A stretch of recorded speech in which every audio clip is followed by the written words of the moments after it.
Hindi ka na kailangan dito, Luna. Housewife ka lang. Wala kang alam sa negosyo.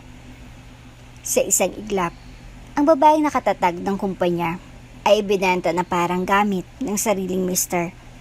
Sa kabit niyang business partner, wala siyang kontrata, wala siyang pangalan, pero may dinadala siyang buhay sa sinapupunan. Sa halip na suporta, pagtataksil ang inabot niya. Tinapunan siya ng papel at isinarang pinto ng opisina na siya mismong nagdisenyo. Akala niya tapos na siya. Pero isang araw, sa harap ng media at board of directors, isang babaeng CEO ang dumating at ang pangalan niya ay Luna. Bago ka pa lang sa channel neto, ibang kwento ni Ate Jane, istorya mo, ikwento ko. Huwag kalimutang pindutin ang notification bell at subscribe button. Si Luna Morales. Siya isang simpleng may bahay na mahilig sa pagluluto, pananaliksik at pag-ayos ng spreadsheets, pero sa likod ng apron at ng maamong ngiti. Siya ang tunay na utak ng Taste Buds, isang sikat na food delivery startup na pinupuntahan na ngayon ng mga investor at media. Si Lunang may ideya ng bawat dish. Si Lunang nagbuo ng system ng inventory.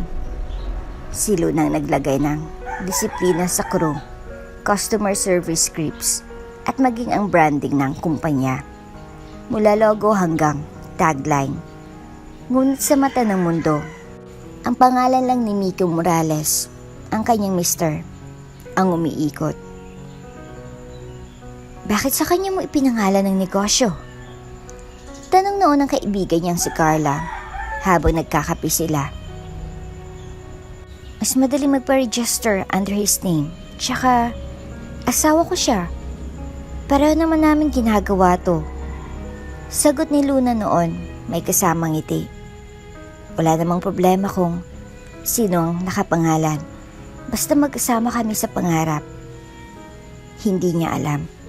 Ang mismong tiwala na iyon ang magiging dahilan ng kanyang pagkawasak. Sa bawat umaga, si Lunang unang gumigising. Pinipisil-pisil ang kanyang sariling kaldero ng ideya habang naghahanda ng breakfast menu. May checklist siya sa ref. May recipe binder sa counter. May mga mini whiteboard na may mga goals sa dingding ng kanilang kitchen office. Samantalang si Miko, tulog pa. Pero sa harap ng investors, si Miko ang bida. Siya ang laging ini-interview. Siya ang visionary. Siya ang young entrepreneur na tinatawag na susunod na Henry C. ng food tech. Wala naman akong balak agawan siya ng spotlight. Bulong ni Luna minsang naglalakad pa uwi, galing sa komisyonary. Ang mahalaga, lumalago tayo. Family dream to, di ba? Ngunit sa tuwing dumadalo siya sa mga pitch meeting, siya'y palaging nakaupo sa gilid, tahimik, parang assistant lang. At ang mga dokumento, puro sa pangalan ni Miko. Luna, pirma ka lang dito ah. Application lang to para sa bagong branch. Utos ni Miko minsang ibinaba sa kanyang folder na kulay navy blue. Hindi siya nagdalawang isip. Sige. Hindi siya perpekto, oo. Minsan siyang magkamali sa sukatan ng asin sa kare-kare. Oo, minsan nalilito siya sa tax deadlines. Pero isang bagay ang totoo. Walang taste buds kung wala si Luna. Ma'am Luna, ang galing po talaga ng ginawa yung layout sa kitchen. Mas mabilis kami ngayon. Ani Marvin, isa sa mga kitchen staff. Salamat Marvin. Iba talagang galing ng kusinang may sistema. Sagot niya sabay tawa. Tahimik siyang nagtatrabaho, pero kita mo sa mata niya ang determinasyon. Isang housewife, oo, pero hindi lang basta tagaluto. Siya ang puso ng negosyo. Sa tuwing may issue sa delivery, si Lunang may solusyon. Sa tuwing may shortage ng ingredients, siyang unang gumagawa ng spreadsheet para makahanap ng supplier. Hindi niya kailangan ng title. Ang gusto lang niya ay maayos ang negosyo nila at matupad ang pinapangarap nilang dalawa. Pero hindi niya alam, may pinaplano na palang lihim si Marco. Babe, pwede bang hindi ka muna sumama sa investor dinner bukas? Tanong ni Miko isang gabi habang naghugas siya ng pinggan. Ha? Bakit naman? Sagot ni Luna, nakahunot ang noo. Kasi more on technical talk. Baka mabore ka lang. Tsaka may mga tanong na baka hindi mo masagot. Napangiti si Luna, pilit. Akala ko ba kung gumawa ng system? O sige, kung ayaw mong sumama ako, bahala ka. Hindi niya naisip na unti-unti na pala siyang itinatabi. Hindi lang sa mesa ng meeting, pati sa mismong relasyon nila. Isang gabi, habang nagpapahinga si Luna sa sofa, sumasakit ang ulo't katawan niya. Galing siya sa komisyari at 3 oras siyang nakatayo. Umupo si Marco sa tabi niya. Babe, perma ka lang dito ha. Leave form lang para official na makapahinga ka. Bakit kailangan pa ng leave form? Company policy. Baka dumalaw si auditor. Muli, hindi siya nagtanong. Pumirma siya. Gaya ng nakasanayan. Ang hindi niya alam, iyon na palang dokumentong mag-aalis sa kanya sa sariling kumpanyang itinayo nila. Sa mata ng mundo, si Luna ay housewife. Sa loob ng opisina, isa siyang multo. Walang pangalan sa pader, walang mukha sa website, at walang perma sa tagumpay. Ngunit sa puso niya, siya hindi basta asawa. Siyang bumuo ng pangarap. Siyang nagtaguyod ng sistema. Siyang nagsakripisyo. Siyang babaeng may tunay na kwento sa likod ng taste buds. Pero ngayon unti-unti nang nararamdaman ang lamig ni Miko at unti-unti nang nararamdaman ni Luna ang panlalamig ng kanyang katawan. Hindi lang pagod, kundi kakaibang hilo at pagsusuka. May bagong kabanata ng papalapit at ito'y hindi lang tungkol sa negosyo. Ito'y tungkol sa isang buhay na kanyang dinadala. At isang digmaan na hindi niya inaakalang lalabanan niya mag-isa. Sa bawat araw na lumilipas, lalong humuhusay si Luna sa pagpapalakad ng kanilang negosyo. Sa umaga ay siyang tagapamahala ng komisari at sa hapon, tagapayo ng mga bagong staff at sa gabi, muling bumabalik sa spreadsheet ng supply at demand. Hindi niya alam habang lumilikha siya ng recipe para sa tagumpay. Ang kanyang asawa namang si Miko ay abala sa ibang partnership. Isang ulam na may halong lason, hindi sa pagkain, kundi sa tiwala. Sorry, late na naman ako babe. May meeting lang kami ni Ramona. Ani Miko, sabay halik sa noo ni Luna. Ramona ulit? Parang araw-araw na kayong may meeting. Hindi ba co-investor lang siya? Oo naman. Pero may mga bagay lang kaming kailangang plansyahin sa expansion. Napangiti si Luna. Sana masama mo rin ako minsan. Gusto ko ring makita kung anong pinaplano niyo. Ngunit ngumiti lang si Miko at mabilis lumihis ng usapan.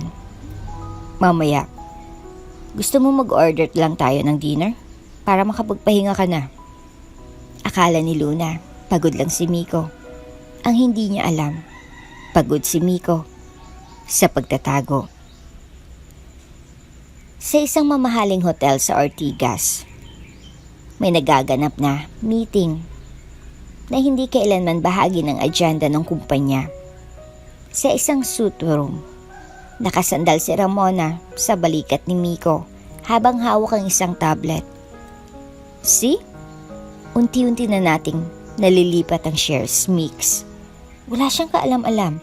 Kinagamit lang niya palang apelyido mo. Napangisi si Miko habang nagbubukas ng wine. Hindi niya iniisip ang mga legalities. Akala niya, love at tiwala lang sapat na para itayong kumpanya. At dahil dyan, cheers to us. Bulong ni Ramona, sabay angat ang baso. Clink. Isang malakas na tunog ng salamin. Parang paalala na may nababasag na, hindi lang alak, kundi puso ng isang babaeng walang kamalay-malay. Sa isang malinis na opisina, nakaupo si Miko sa harap ng board secretary. Sir, sure na po ba kayong ililipat ang 5% shares sa pangalan ni Ma'am Ramona? Tanong ng matandang empleyado, tila nag-aalangan. May pirma naman ni Luna dyan sa Special Power of Attorney, di ba? Tanong ni Miko. Opo, pero walang formal na board resolution. Si Ma'am Luna, wala siyang posisyon sa board. Kaya ako ang bahala. Malamig na sagot ni Miko. Tahimik na tumango ang sekretary. Isa-isang pinirmahan ni Miko ang mga dokumento. Tila nag-aayos ng sariling libing. Pero hindi para sa sarili niya, kundi para sa babaeng minsang nagtiwala sa kanya. Habang nasa bahay si Luna, inaayos niya ang mga cost sheet ng bagong branch. Isang tawag ang dumating. Hello, good afternoon. This is Luna Morales from Taste Buds Commissary. Hi ma'am. Si Eric po ito from Operations. Just confirming po, si Ma'am Ramona na po ba talaga ang may authority sa Central Procurement? Napakunot noo si Luna. Ha? Hindi ako informed tungkol dyan. Si Miko ba ang nagsabi niyan? Opo ma'am. Siya pong nag-approve. Sabi raw po, nasa leave kayo kaya si Ma'am Ramona muna ang pansamantalang contact. Tahimik si Luna sa kabilang linya. May kakaibang lamig na bumalot sa kanya. Parang hindi lang hangin, kundi hudyat ng paparating na unos. Okay, noted. Sagot niya, bagamat may panginginig sa tinig. Pagkababa ng tawag, napatingin siya sa isang frame photo nila ni Miko sa office opening nila nung isang taon. Magkasama sila noon, magkasangga. Ngayon, tila isa na lang siyang palamuti sa pader, bulang saysay, kundi alaala na lang. Sa loob ng office ni Ramona, may malaking corkboard na may planong expansion, connections at isang malaking X sa mukha ni Luna. Once ma-finalize na natin ang transfer ng 30% shares, wala na siyang babalikan. At pag pinirmahan na ni Miko yung annulment grounds with mental unfitness, Ramona smiled. Napatingin si Miko sa kanya. Mental unfitness? Hindi ba sobra yan? Hindi. Yan ang pananggalang mo, Miko. Para pag biglang lumaban siya, may basihan tayo na emotional unstable siya. Tumango si Miko, pilit. Pero may bahid ng kaba sa mga mata niya. Alam niyang lumalalim ang hukay. At baka pati siya mahulog dito balang araw. Gabi-gabi, mas lalong ginagabi si Miko sa pag-uwi. Mas bihira ang halik. Mas maikli ang kwentuhan. Sa bawat tanong ni Luna, laging may meeting. Laging may emergency sa logistics. At laging may kasamang, huwag ka nang masyadong mag-isip pa, love. Isang gabi, hindi na siya nakatiis. Alam mo, Miko, parang hindi na tayo magka-partner. Mahinang bulong ni Luna habang naghahain ng dinner. Luna naman, ano namang drama yan? Inis na sagot ni Miko. Hindi ito drama. Sinasabi ko lang totoo. Nararamdaman ko na may tinatago ka. At kung may problema tayo, sabihin mo. Ngunit tumayo si Miko at tumalikod. Huwag mo akong paikutin sa mga hinala mo. Wala akong tinatago. Pero may tinatago nga siya. At hindi na ito maliit. Sa sumunod na linggo, nagpa-meeting si Ramona kasamang ilang suppliers as new co-executive partner of Taste Buds. I'll be streamlining all bulk orders moving forward, sabi ni Ramona. Co-executive? Tanong ng isa. Yes, Mr. Morales gave me that authority during his wife's leave. At sa likod ng mga papeles, pirma ni Luna, na hindi niya man lang alam kung kailan niya niligdaan. Sa kabilang dako ng syudad, habang naghahanda si Luna ng weekly report, tinanong siya ni Carla sa chat. Carla, Girl, nakita ko si Miko sa BGC kahapon kasama si Ramona. Magka-holding hands pa. Tumigil sa pag-type si Luna. Parang may yelo sa dibdib niya. Ilang segundo siyang hindi makagalaw. Tinignan niya ang mesa kung saan may binuklat na papeles si Miko noong 1 linggo. Naalala niyang pinapirma siya, pero hindi niya na nabasa ng buo. Biglang kumabog ang puso niya. Anong ginagawa ni Miko? Bulong niya sa sarili. Hindi pa siya sigurado sa kabuuan, pero sa bawat tipak ng ebidensya, alam niyang may mas malalim na lihim sa likod ng partnership ni Miko at Ramona. At hindi lang negosyong nakataya, kundi ang pagkatao niya bilang asawa at bilang tunay na may-ari ng pangarap na unti-unti nang inaagaw sa kanya. Isang gabi ng Huwebes, nang muling makaramdam si Luna ng matinding pagod. Ang buong araw ay ginugol niya sa kusina ng komisari. Nag-iwan ng pawis sa bawat higanting kaldero at steaming tray habang hinahalong sarsa, kumakatok sa kanyang sikmura ang kakaibang hilo at magnanasang umidlip. Hindi pa niya batid na may dinadala siyang bagong buhay, isang lihim na magpapabago sa lahat. Love, late na. Ngumiti si Miko nang makita siyang nakayuko sa dining table. Sinusulat ang inventory. May dalang folder ang kamay niya. Perma ka dito para ma-finalize yung leave application mo. Temporary lang to. Ikaw na yung magpapahinga ng maayos. Pilit ng ngiti ang tugon ni Luna. Ano bang leave application yan? Hindi pa dapat tapos ng meeting mo sa board? Malambot ang tingin, bagamat kulang sa enerhiya. Nagbagong schedule. Emergency raw. Sabi nila, mas maselan yung usapan sa backers. Kasi may bagong investor. Kailangan pang plansyahin ang terms. Inabot ni Miko ang folder. Wala yan sa'yo. Pwede mong iwan muna lahat yan. At magpahinga ka lang. Binalot ng init ang dibdib ni Luna. Hindi sa galit, kundi sa pinagsamang lungkot at pananabik. Inabot niyang ballpen, pilit na pumirma. Habang sinusulat niya ang pangalan niyang Luna Morales. Sa talata ng I hereby apply for temporary leave. Hindi niya binasa ng lubusan ang nilalaman. Hindi niya inaasahan na iyon ang magiging pasaporte ng kanyang kabayaran. Ang pagbabenta niya bilang consultant na walang kapangyarihan, walang boto, at walang karapatang magpasya. Matapos lumagda, tinanggap niya ang papel mula kay Miko na muntik nang matuklap habang binubuksan ng pinto. Nakakabuti na to, love. Makakapagpahinga ka. At husayan pa natin yung launch sa Makati. Masayang paalam niya, hindi alam ang pitik ng trahedya sa mga salita. Sa loob ng folder na iyon, may sinulid na forged special power of attorney na naglilipat ng buong kontrol ni Luna sa kanilang kumpanya papunta kay Ramona. Sa sandaling iyon, hindi pa alam ni Luna na ang market ng kanyang firma ang magiging susi upang masakal at mabenta ang lahat ng binuo nilang mag-asawa. Pagbukas ng susunod na umaga, mahinang boses ni Luna habang nagluluto ng sinigang. Naramdaman niyang pagkahilo sa biglaang pag-ikot ng mundo. Tila may impyerno sa tiyan niya. Sakit ng ulo mo, love? Tanong ni Miko nang pumasok sa kusina. Hindi niya nahalata ang lihim na plano sa ngiti ni Miko.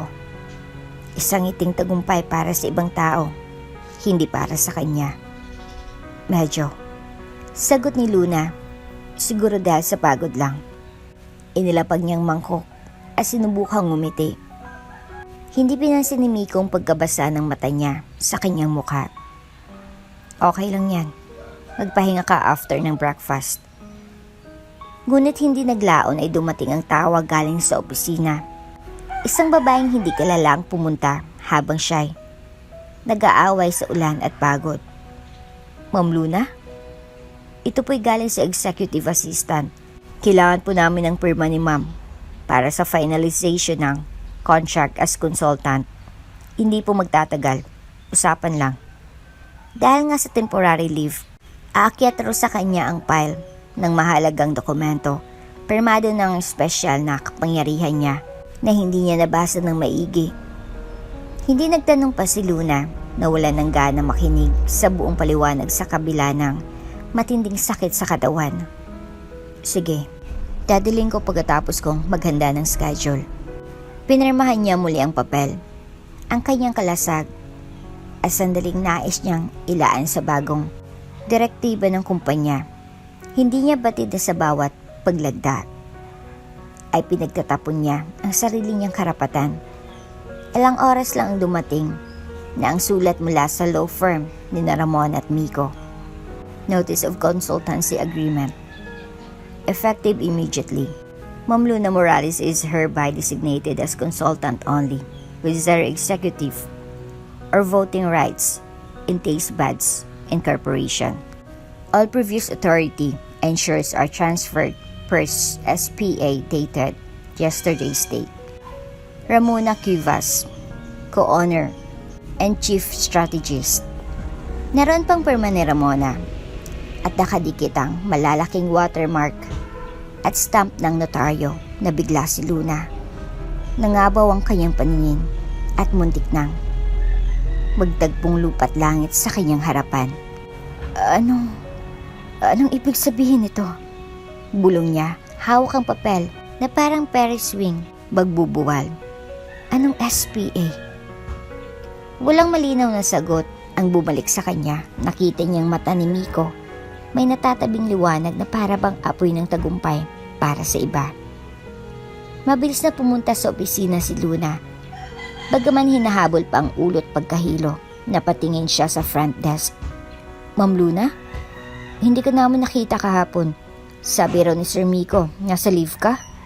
Tumango siya nang naiiyak. Oo, leave. Pero bakit hindi ako makapasok sa system? Wala ka pong access. Sabi dun sa memo, consultant ka na lang raw. Kami lang ang may access ngayon. Humakbang siya papasok ng boardroom. Tumingin siya sa dingding kung saan nakasabit ang malaking Taste Buds logo. Parang nagsisiwalat ang background ng kwento. Wala na siyang mukha doon. Tiningnan niya ang kabilang mesa, si Ramona. Nakaupo sa may magara at bagong blazer. Hawak ang wine glass. Luna! Bati na Ramona na may ngiting, pahiwatig ng tagumpay at pananalakay. Congrats sa bagong posisyon mo bilang consultant. Ngayon, mas madali kang matutulungan para sa paglago. Ngunit mas natanaw ni Luna ang nakabukas sa salamin. Siyang walang kapangyarihan, walang boses, at walang karapatan. Parang multo sa kumpanyang siyang nagbigay buhay. Pagkagising ni Luna kinabukasan, may kakaiba sa paligid. Tahimik, masyadong tahimik. Walang aroma ng kape, walang tunog ng mga pinggan. Mula si Miko. Miko? Tawag niya. Paus pang boses mula sa pagkakahimbing. Bumangon siya mula sa kama. Napapahawak sa sentido. Masakit ang ulo. Masama ang tiyan. At higit sa lahat, parang may nakaukit na bigat sa kanyang dibdib. Pagbaba niya sa kusina, wala ni anino ng asawa. Wala ring cellphone sa lamesa. Hindi rin siya makapasok sa joint online banking app nila. Access denied. Sinubukan niya ang credit card. Declined. Anong nangyayari? Bulong niya sa sarili habang nakaupo sa sahig. Pilit na inintindi ang lahat. Lumingon siya sa paligid at napagtanto. Ang mga gamit niyang personal, nakabox na sa isang sulok. Maya-maya, may kumatok. Isang lalaking nakaitim na polo at maitim ang salamin ang sumalubong sa kanyang pintuan. Ma'am Luna Morales? Opo. Pinapahatid po kayo ni Ma'am Ramona. Ako po si Randy, driver at assistant. May bagong matitirhan daw po kayo habang naka-leave. Anong bagong matitirhan? May inupahang apartment si Sir Miko. Doon daw muna kayo. Kami na raw po ang bahala sa gamit ninyo. Gigil sa mata ni Luna ang tanong.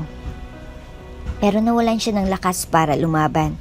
Sa isip niya, baka gusto lang niyang pagpahingahin. Baka ito'y pansamantala. Baka, ngunit sa kanyang puso, may umuusbong ng pakiramdam. Itinapon siya. Ang tinutukoy na apartment ay isang sira-sirang unit sa ikalawang palapag ng isang lumang gusali sa may Santa Ana.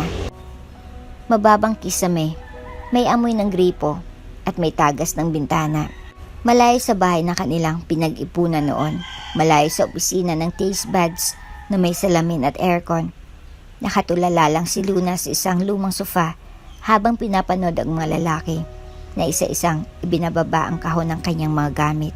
Wala si Miko, wala ring paliwanag, wala siyang kausap, kundi ang pader na natutuklap ang pintura. Pagkaalis ng huling lalaki, iniwan siyang mag-isa. Ang tanging naiwan sa kanya ay katahimikan at isang note na may pirma ni Ramona. This is for your peace of mind, Luna. Take the time to rest and think about your next move. Kindly refrain from contacting Miko. For business concerns, please go through me moving forward. R. Napaupo siya sa malamig na sahig, nanginginig, habang hawak ang sulat na parabang kutsilyo na isinaksak sa kanyang likod. Kinagabihan, lalo pang lumala ang pakiramdam niya. Nahilo siya, nasusuka, at tila hindi siya makahinga ng maayos. Sa gitna ng kahinaan, pinilit niyang hanapin ang pinakamalapit na klinika gamit ang lumang cellphone niya. Nagtungo siya sa isang public clinic, ilang kanto mula sa kanyang tinitirhan. Ano pong nararamdaman natin, ma'am? Bati ng nurse. Parang pagod po, nahihilo. Nahirapan akong kumain.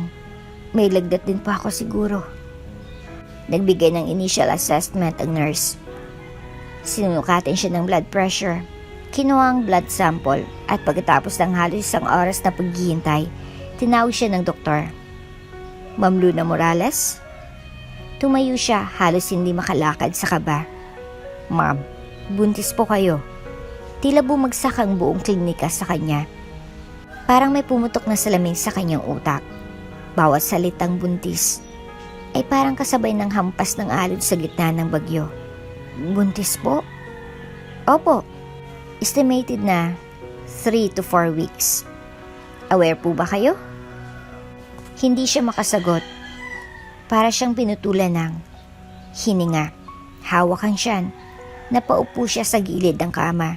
Naging blur ang paligid. Ang tanging tunog ng kanyang sariling hininga ang naririnig niya. May asawa po ba kayo? May kasama po ba kayo sa bahay? Tahimik. Tumingin siya sa sahig. Nagtatangkang sumagot. May asawa po. Pero umalis na siya. Iniwan niya na ako. Pag-uwi sa lumang apartment, hindi na siya nakapagsalita.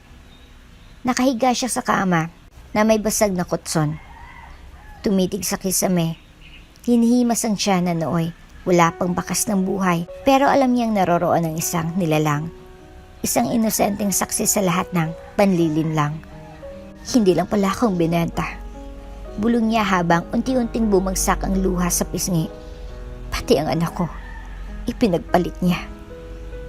Hindi niya maintindihan kung anong mas masakit, ang pagtataksil ni Miko bilang asawa o ang panlalamig niya bilang ama sa isang sanggol na hindi pa ipinapanganak. Sa mga sumunod na araw, sinubukan niyang kontakin si Miko pero laging out of reach ang telepono. Wala sa opisina, hindi rin siya pinapasok sa ng receptionist. Kapag binanggit niya ang pangalan ni Ramona, tanging isang matipid na ngiti ang ibinabalik sa kanya. Hindi po siya available. Ipagpaumanhin niyo. Gusto niyang sumigaw. Gusto niyang habulin si Miko at sabihin, may anak tayo. Anong karapatan mong iwan kami? Pero kahit ang simpleng pagsigaw, hindi niya magawa sapagkat lakas na natitira sa kanya ay kailangan niyang ilaan sa bata sa kanyang sinapupunan.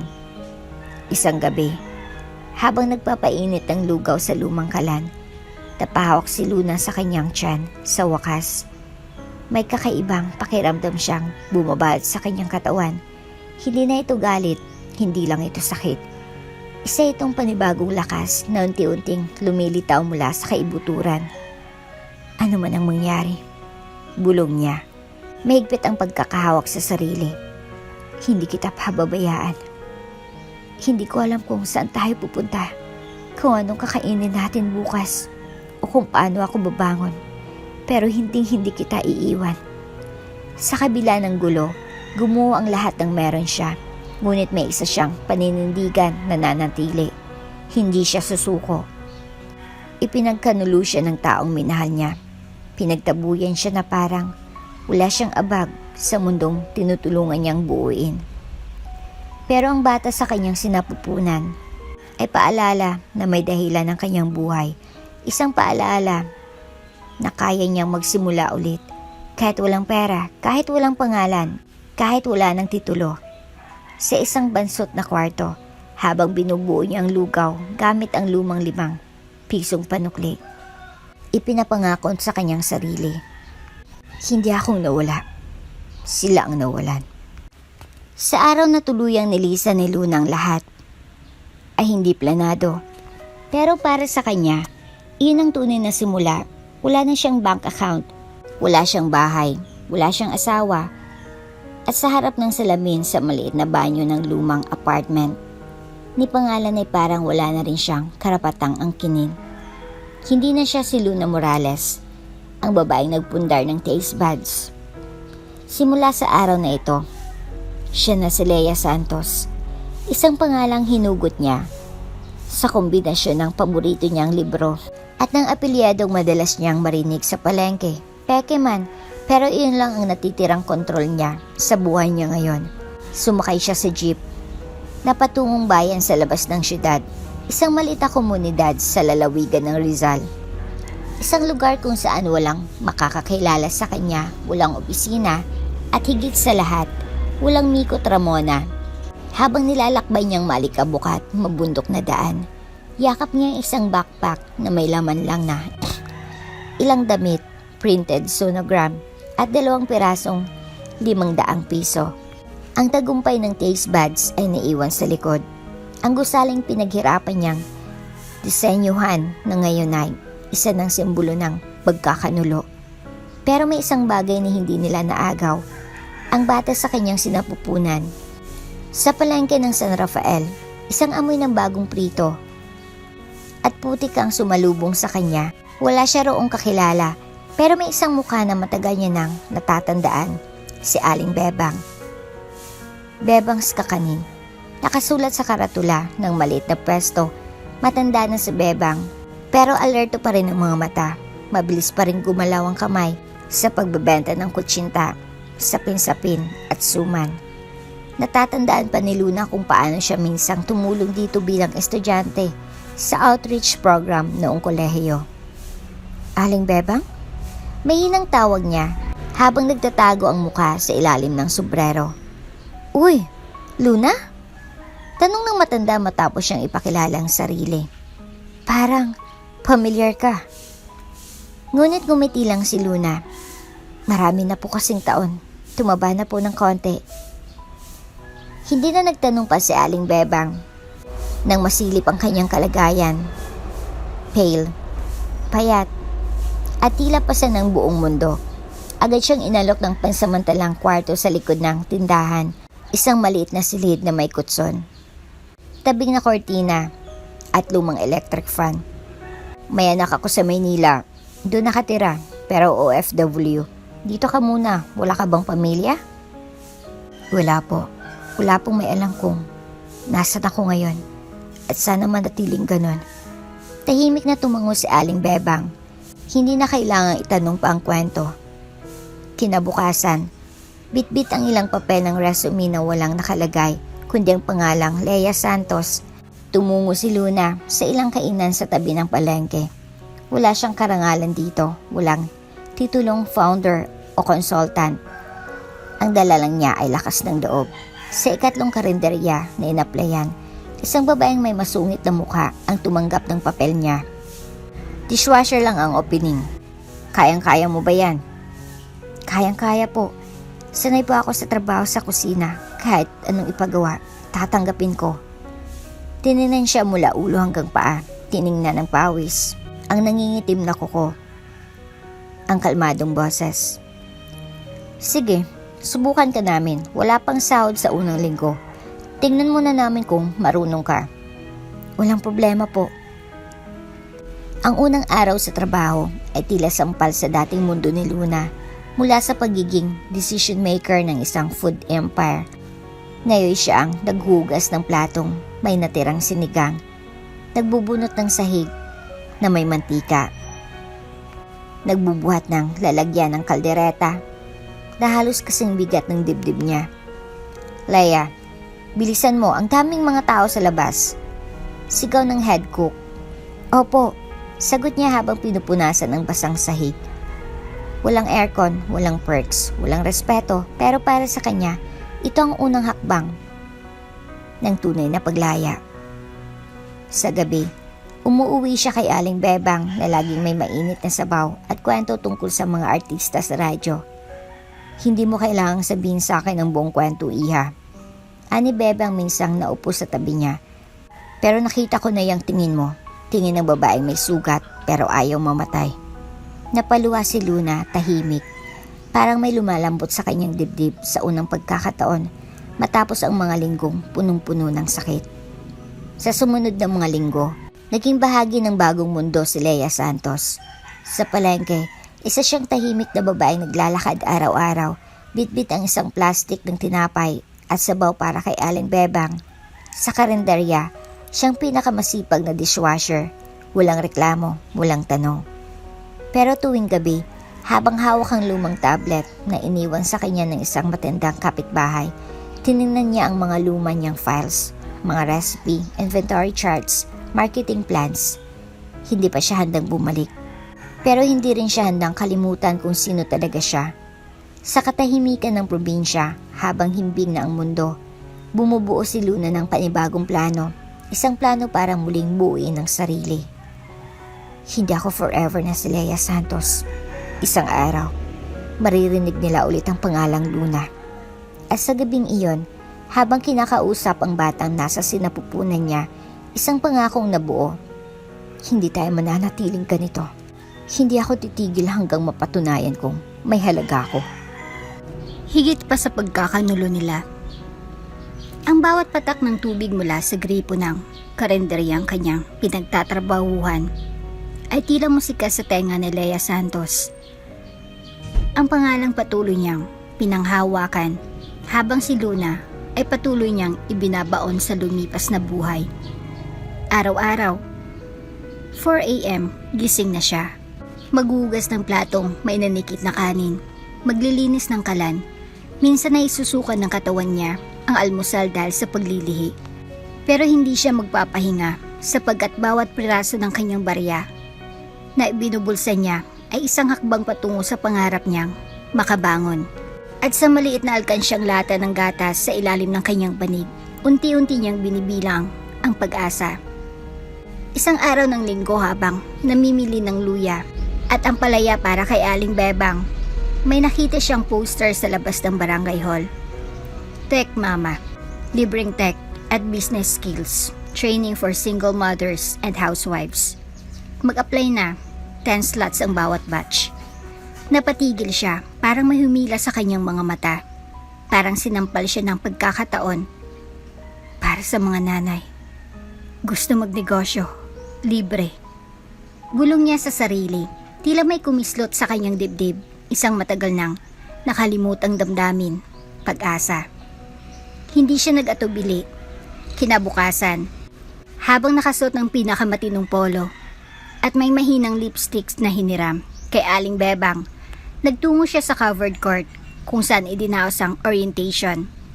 Doon niya unang nakita si Tayo Salazar, tahimik, nakatayo sa gilid ng stage, suot ang simpleng gray na polo at maong. Hindi siya yung tipong charismatic speaker. Hindi siya ma-showbiz, pero may misteryosong klase ng panatag sa boses niya na magsimula itong magsalita. Hindi mo kailangan ng college diploma para matuto. Hindi mo rin kailangan ng malaking puhunan para magsimula. Ang kailangan mo lang ay determinasyon, disiplina at direksyon. Tila tumama ang bawat salita sa puso ni Luna o Leia, kung sino man siya sa sandaling iyon. Nagsimula ang training na parang buhos ng liwanag sa dilim ng kanyang mundo. Itinuro sa kanila ang digital inventory online platforms, automation ng orders, marketing through apps, mga bagay na pamilyar kay Luna noon, pero di lang muling panibago kay Leia. Miss Santos, mukhang mabilis ka matuto. Ani Theo sa kanya, isang hapon habang nagtuturo sa spreadsheet formulas. Ginagamit ko po dati ito sa malit na negosyo ng kaibigan ko. Pagsisinungaling niya, tumango lang si Theo. Hindi siya nagtanong pa, at doon siya unang natuwa. Hindi siya pinilit magsalita, pero nararamdaman niyang niintindihan siya. Sa mga susunod na araw, naging mas close sila ni Theo. Hindi madaldal si Theo, pero palagi siyang nariyan, handang tumulong kapag may error sa encoding, o kahit simpleng pagsalo ng tablet na muntik nang mahulog sa pagkadulas ni Leia dahil sa hilo. Okay ka lang? Tanong ni Theo minsang nakita siyang napasandal sa pader. Oo, kaya pa, naglilihi lang yata. Mahina yung sagot habang sinusuklay ang sariling buhok pabalik. Hindi siya tinanong kung nasa ng ama, hindi siya tinanong kung bakit siya mag-isa. Ngunit sa mga simpleng galaw ni Theo, pag-abot ng tubig, pag-aalok ng saging, at pag-check ng notes niya, ramdam niyang hindi siya kailanman pinapabayaan. Isang gabi, habang pareho silang naiwan sa training room, matapos maglinis ng whiteboard, tinanong siya ni Theo.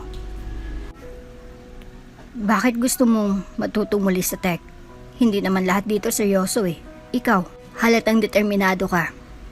Tahimik siyang napangiti. Dahil kailangan ko. Para saan? Para sa isang buhay na hindi ako mabibili ulit. Gusto kong buuin ang sarili ko. Para sa anak ko at para sa babaeng tinapon nila. Saglit na katahimikan. Tumango si Theo. Minsan, sa gulo ng buhay, may dumadating sa software update para sa puso. Napatawa si Leia.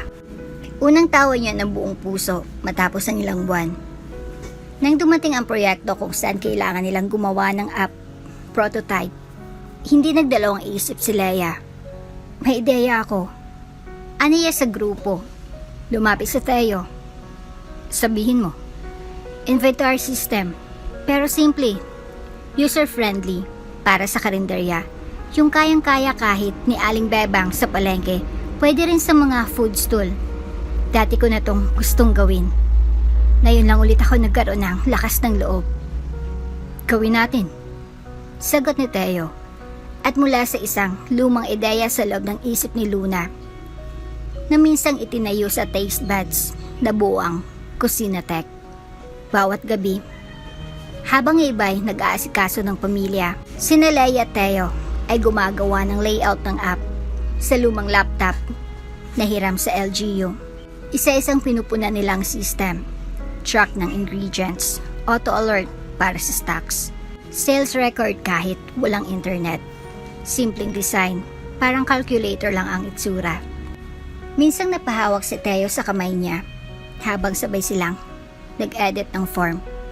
Nagkatitigan, ngunit pareho nilang piniling huwag pansinin. Hindi pa itong oras, hindi pa siya handa. Hindi pa tapos ang laban ni Leia, pero ngayon, may kakampi na siyang hindi inaasahan. Sa loob ng 2 buwan, unti-unting nabuo ang prototype. Muli siyang natutong tumayo, hindi sa pangalan ng ibang tao, kundi sa pangarap niya siya mismo ang humuhubog. Sa harap ng maliit na batch graduation ng Tech Mama, umakyat si Leia sa entablado para magbigay ng speech bilang top performer. Ang pagiging ina, hindi hadlang sa pag-unlad. Kahit ilang beses kang mapagsarhan, kaya mong bumalik. Kasi kung meron kang paniniwala sa sarili mo, kahit wala ka pang pangalan o kahit ginamit ka ng iba, kaya mong magsimula ulit. Sa likod ng palakpakan, nakita niya si Theo nakangiti. Hindi niya kailangang umiyak. Hindi niya kailangang magsumbat. Sapat ng isang tingin sa kanya, isang tingin ng bagong simula.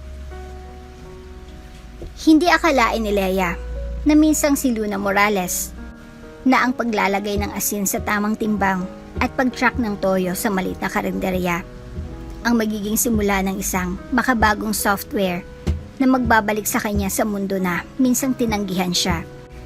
Kusina Tech, isang app na simple pero makapangyarihan, kayang itrack ang inventory ng isang maliit na food stall. May offline capability, may auto-alert system. Pwedeng gamitin kahit ng tindera sa kanto o ng karinderya sa gilid ng palengke. Sila yung utak, si Tayong braso. At sa bawat pindot nila sa keyboard, para bang hinuhubog muli si Luna sa kanyang sarili. Ngayon, hindi bilang asawa, hindi bilang tagapagluto sa kusina ng iba, kundi bilang babaeng may pangarap at diskarte na unti-unting muling lumalaban. Isang hapon, habang nagdedemo ng prototype sa barangay, multi-purpose hall, may lalapit na babaeng organizer. Miss Santos, may recommendation po kami para sa inyo. Napalingon si Leia. May upcoming Startup Challenge PH sa Maynila. Nationwide po ito. Ang Kusina Tech ay pwedeng-pwede sa kategory ng grassroots innovation, pangmasa, makabuluhan. Napamaang si Leia. Ako? Opo, kami na po ang magre-refer. Libreng entry, sagot namin ang transportation. Kung papasa sa screening, pwede kayong lumaban sa finals. Doon ang investors at media. Nagkatinginan sila ni Teo. Leia, sabi ni Teo, ito na yun. Sa loob ng 2 linggo, araw-gabi silang naghanda. Inayos ang pitch deck, pinapagandang app interface, at iniensayo ang 5 minutong presentation. Pero hindi lang iyon hamon. Unti-unting lumalaki ang tiyan ni Leia, 6 na buwan na ang kanyang pagbubuntis. Pero matyaga pa rin siyang nagsusot ng loose blouse at naglalakad araw-araw patungong computer lab ng bayan. Hindi ka ba napapagod? Tanong ni Teo isang gabi habang nagsasara sila ng laptop. Pagod. Ngiti ni Leia. Pero mas masarap tong pagod kaysa sa pagod na sinusuklian ng pagtataksil. Hindi pa rin niya sinasabi kay Teo ang buong kwento niya bilang Luna. Pero alam niyang naunawaan siya nito kahit walang salita. Kahit ang pangalan niya ay kasinungalingan, ramdam niyang totoo ang suporta ng binata. Dumating ang araw ng kompetisyon. Sa Ayala Tech Center, ginanap ang event. Mga kilalang startup founders, angel investors, at reporters ang dumalo. Marami sa kanilang galing din sa mga corporate networks na minsang ginalawa ni Luna. Nervous ako. Bulong niya habang hawak ang pointer remote. Hinga lang. Sagot ni Teo. Pag sumampa ka sa entablado, ikaw ang may kusina. Ipaglaban mo yung timpla mo. Sa likod ng stage, nagdasal si Leia habang hawak ang maliit na pendant na binigay ni Aling Bebang. Kasabay ng tibok ng kanyang puso ay ang mahinang sipa mula sa kanyang sinapupunan. Paalala na hindi siya nag-iisa. Next presenter, Leia Santos of Kusina Tech. Malakas ang palakpakan. Pumanhik siya sa stage na may kumpiyansa pero may bahagyang nginig sa tuhod. Bitbit ang clicker. Nakatingin sa screen. Sa likod ng ilaw ng entablado, hindi kita ang pawis niya, ang pagkabog ng dibdib at ang bigat ng katotohanan. Ito ang kauna-unahan niyang pagbabalik sa mundo ng negosyo matapos siyang itapon. Magandang araw po. Ako po si Leia Santos, founder ng Kusina Tech, isang software solution para sa mga small food entrepreneurs na hindi marunong gumamit ng komplikadong system. Mabilis, malinaw, at may emosyon ang pagkakalahad niya. Ipinakita niyang interface. Inisa-isang features, ipinakita ang testimonial ng ilang karinderya sa San Rafael. Ang pagkain ay puso ng bawat pamilya. Pero madalas, ang mga nasa likod ng lutuan ang nauunang mapagod, malugi, at malimutan. Kaya narito po ang Kusina Tech para sa kanila. Palakpakan. Sa audience, may 2 babaeng investors na tahimik na nagbubulungan. Leia Santos daw? Parang familiar ang style niya. Yung tone, yung galaw ng kamay. Pero ibang itsura. Mas payat, mas morena, at buntis pa. Sa likod ng bulong-bulungang iyon, hindi pa rin siya nakilala. Ngunit para kay Leia, Sapat nang muling maramdaman na kaya niyang tumayo sa harap ng mga taong minsang tumaligod sa kanya. Pagkatapos ng huling presentasyon, tinawag ng host ang tatlong top finalist. Third place, AgriConnect. Second place, Ride Safe. And the grand winner for Startup Challenge PH 2025, Kusina Tech by Leia Santos. Tumigil ang mundo ni Leia, parang binuhusan siya ng liwanag, napahawak siya sa tiyan, at napaiyak. Hindi itong pag-iyak ng pagkatalo, ito ang pag-iyak ng isang inang itinapon, ngayong ibinangon ng sariling dugo at pawis. Umakyat siya sa entablado para tanggapin ang tropeyo. Lahat ng kamera ay nakafocus sa kanya, may isang media staff ang bumulong. Ma'am, okay lang po ba kayong buntis habang nagtatrabaho? Lakas po ng message nyo. Ngumiti siya. Hindi lang ako nagtatrabaho. Nagtatanim ako ng kinabukasan. Pagkatapos ng awarding, may lalapit na babae. Eleganting bihis, tila pamilyar. Excuse me, Miss Santos? Tumingin si Leia. Yes? Magaling yung pitch nyo. Ang galing nyong mag-communicate. Nakaka-inspire. Parang may napanood na akong tulad nyo dati. Hindi ko lang maalala kung saan. Ngumiti si Leia. Marami na po akong gaya ko ngayon. Hindi lang nila tinatayo sa stage, pero unti-unti na pong lumalaban. Naglakad siya paalis. Bit-bit ang tropeyo at cash grant. Walang PR team, walang asawa, walang apelyado ng mayaman. Pero sa unang pagkakataon, nararamdaman niya muli ang halaga niya. Hindi dahil sa tagumpay, kundi dahil sa kabila ng lahat, hindi siya nawala. At sa bawat hakbang ng kanyang pagbabalik, tila naririnig niya ang pabulong na pangalan ng mga taong minsang tumiwalag sa kanya. Luna. Ngunit hindi pa panahon, hindi pa ngayon.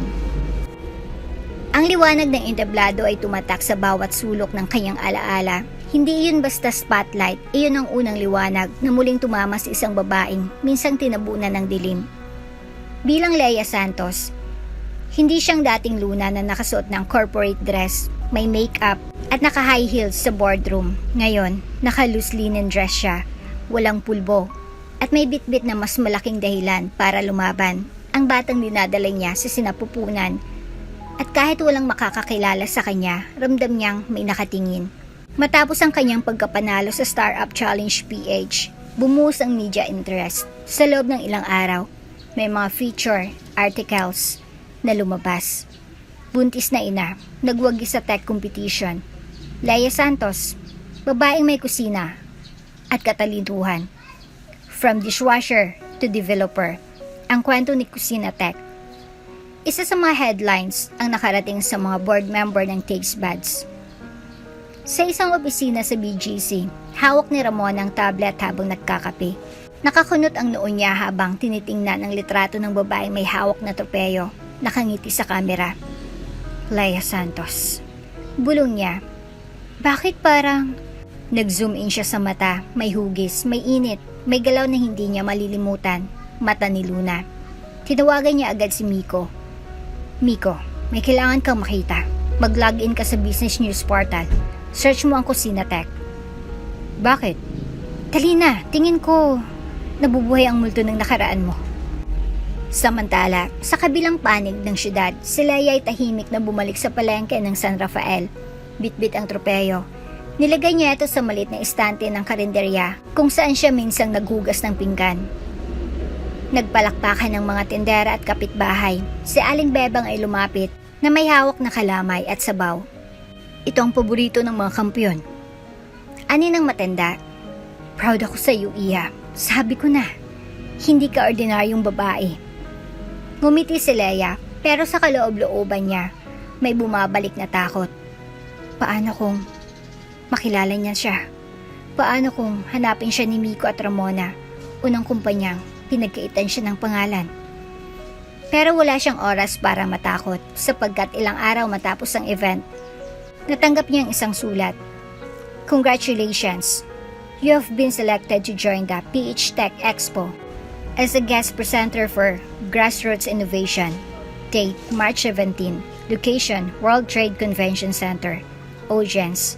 corporate executives, startup investors, national media.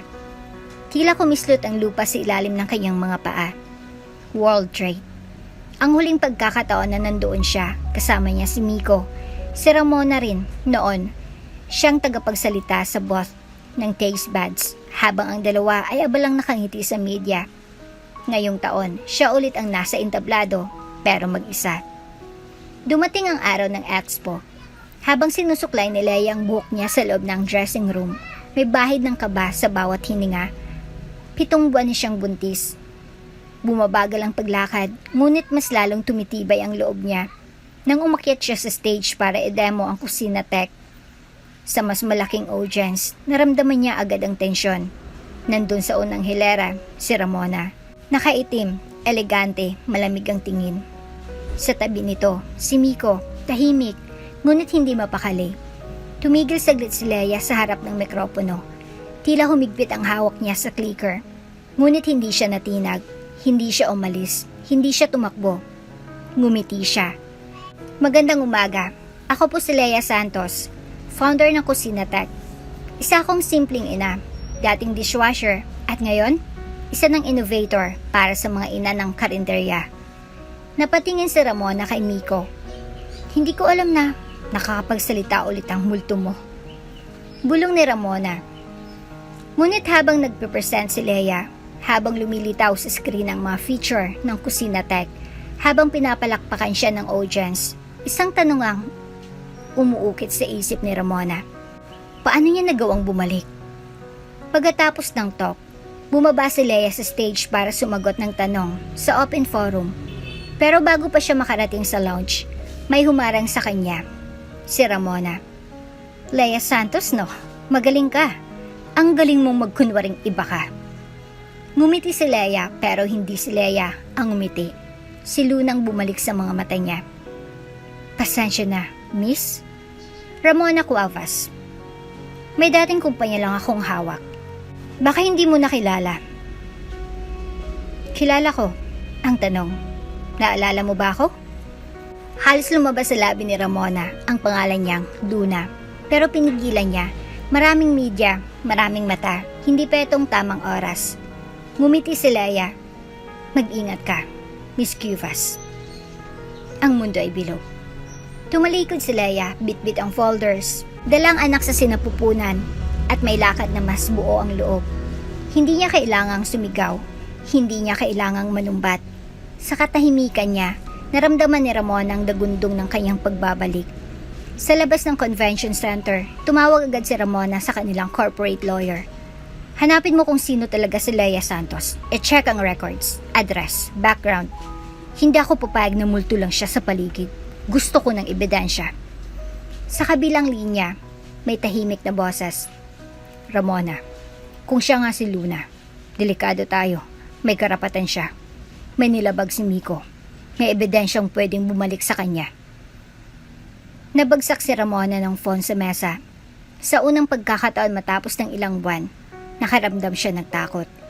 Hindi lang dahil nabuhay ang isang pangalan, kundi dahil si Luna ay hindi ng babaeng madaling patahimikin.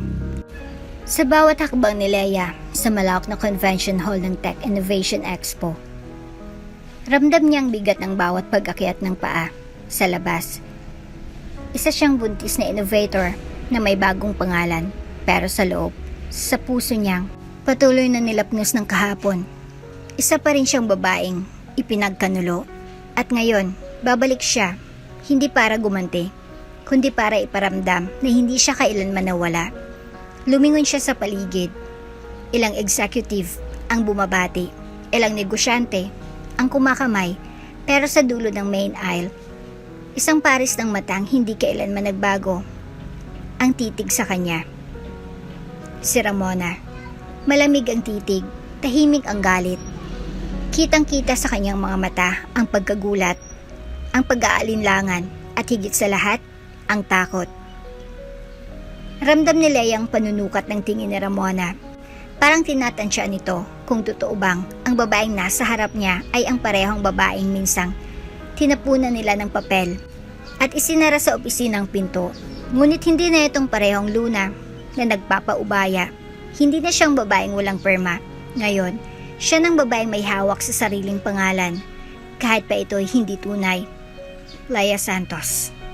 Pulong ni Ramona habang dahan-dahang nilalapitan ang boss ng kusina tech. Sa bawat hakbang ay tila binalot ng usok ang paligid. Sa bawat paglapit, bumibilis ang tibok ng puso ni Leia, pero hindi dahil sa takot, kundi dahil sa matagal nang hinintay na sandali. Leia. Bati ni Ramona, halos pabulong ngunit punong-puno ng tensyon. Ramona. Sagot ni Leia, diretso ang tingin, hindi nagpahalatang nangingindig ang kalamnan. Magaling, congratulations. You've really made something out of nothing. Ngumiti si Leia, yung tipong hindi masaya, kundi mapanatag, malamig, at kalkulado. Minsan, ang nothing na tinatapakan, yun ang ugat ng pinakamatibay na pundasyon. Napakunot ang noo ni Ramona. Nagkasagutan ng mata. Walang ibang naririnig ang dalawa, kundi ang matining na tunog ng speaker sa background, ang mga MC, ang palakpakan, pero sa pagitan nila, may katahimikang punong-puno ng sigawan. Alam mo? Dagdag ni Ramona, pinipilit pa ring manatiling kalmado.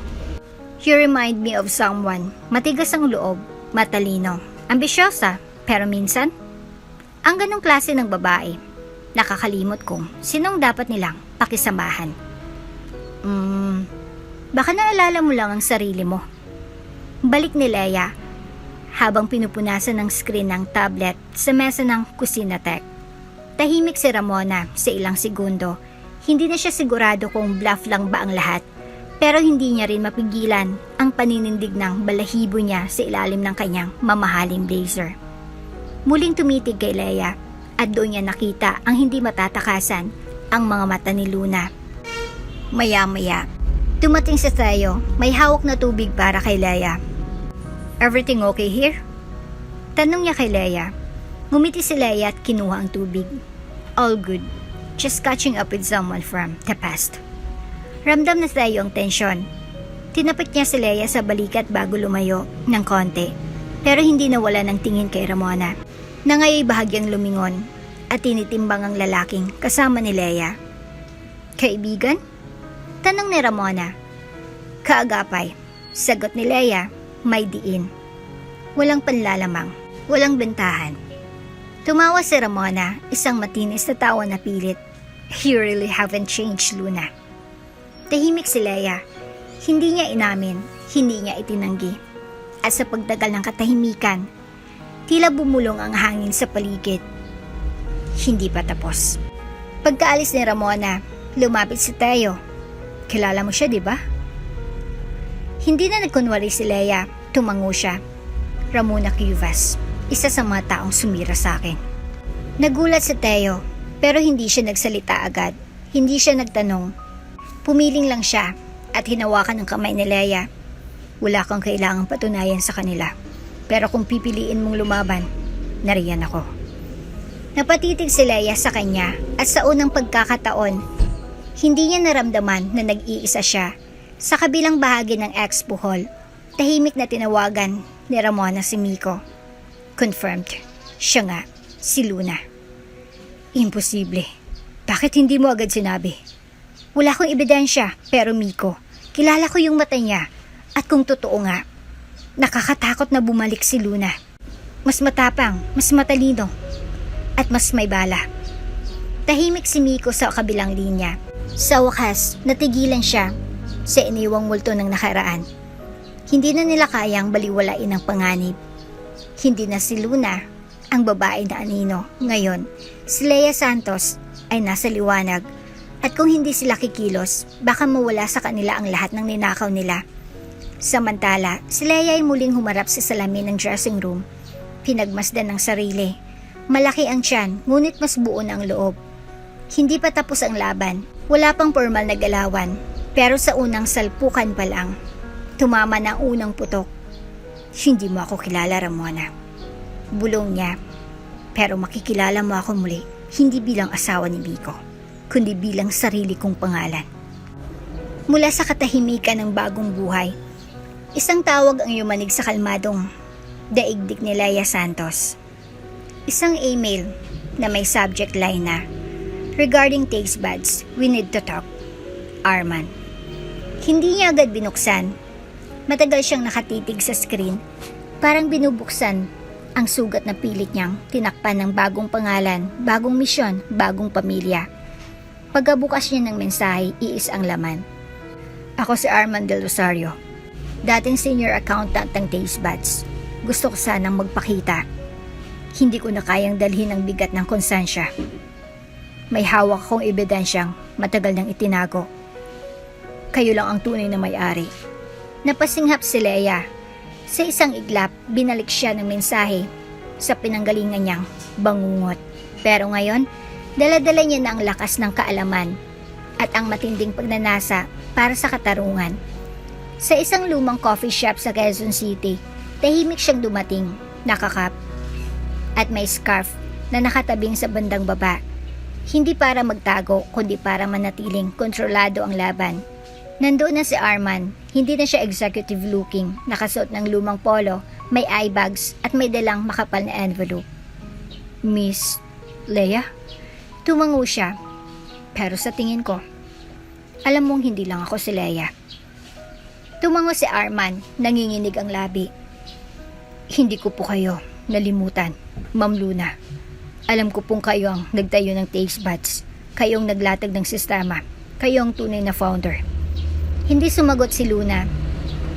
Tinitigan lang siya, tahimik, matatag. Kaya nagpatuloy si Arman. "Matagal na akong balisa. Hindi na ako makatulog simula nang pinapirma ako ni Miko at Ramona ng mga forged documents. Gabi-gabi akong ginugulo ng konsensya." Inilatag niyang envelope sa mesa.